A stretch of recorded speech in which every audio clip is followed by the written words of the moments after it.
Thank you.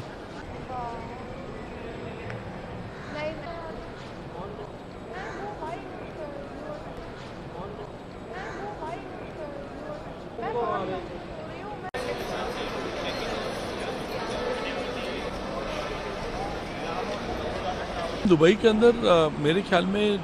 काफ़ी news थी कि अटैक हो रहा है, ये हो रहा है, वो हो रहा है, बार बार बीच में सायरन बज रहे थे,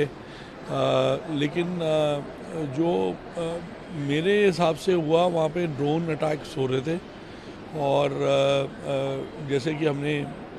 ऑपरेशन सिंदूर के टाइम पे इंडिया में ऑलरेडी यहाँ पे देखा हुआ है कि ड्रोन के कारण एंटी ड्रोन मिसाइल्स वगैरह जो यूएई अथॉरिटीज़ की चल के उसको नष्ट करती थी, तो वो उसकी आवाज़ आती है,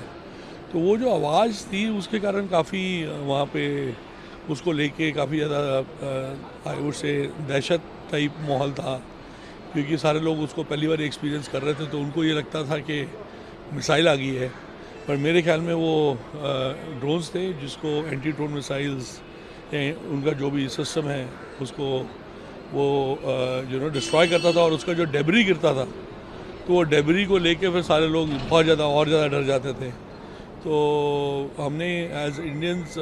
इन इंडिया ऑपरेशन सिंदूर ऑलरेडी क्योंकि एक्सपीरियंस अभी रिसेंटली किया है, तो हम लोग इतना शायद नहीं डर रहे थे जो लोग इंडिया से वैसे अदरवाइज वहाँ पे स्टक थे,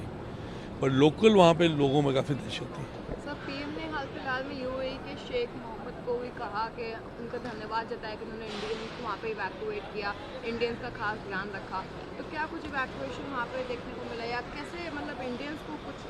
अलग से सेफ्टी के लिए कुछ मेजर्स दिए गए? मैम, मैं ये कहना ज़रूर चाहूँगा कि उन्होंने बहुत ध्यान रखा। रोज़ों के टाइम में, रमज़ान के महीने में भी उन्होंने बिल्कुल पूरा खुद फास्ट रखा हुआ है, लेकिन उन्होंने service to the humanity and to the citizens of any country, उन्होंने किसी को भी कोई भेदभाव नहीं किया, कुछ नहीं किया, उन्होंने बहुत ज़्यादा ध्यान रखा। और उससे बड़ी बात यह है कि अभी जो मैंने फ़्लाइट्स देखी, जो हम लोग आए जैसे, मोस्टली हमारे को सिर्फ इंडिया की फ़्लाइट्स नज़र आई, जो मतलब जो स्टार्ट हुई हैं from Dubai airport. Abu Dhabi तो हमने देखा नहीं, बट हाँ जो स्टार्ट हुई वहाँ पे ये था कि सारी इंडिया की ही फ़्लाइट्स नज़र आ रही थी, क्योंकि सारा इंडियन कस्टमर था और इंडियन पैसेंजर था। तो मेरे ख्याल में वो इंडिया यूएई के आपस में जो बात हुई है, और उसके अंदर जो बात होने के बाद में जो उन्होंने रास्ता निकाला, वो इंडियन फ़्लाइट्स और इंडियन पैसेंजर्स के लिए वेलकम रास्ता था, और उसके कारण आज we have been able to reach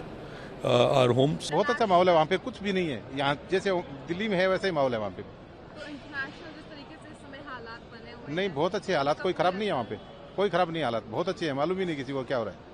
और मतलब कुछ ऐसी चेतावनी वगैरह कुछ दी गई हो सरकार द्वारा, कोई एडवाइजरी जारी? नहीं, हमको कुछ भी एडवाइजरी नहीं, कुछ मालूम ही नहीं पड़ा हमारे को कि क्या हो रहा है क्या नहीं हो रहा है।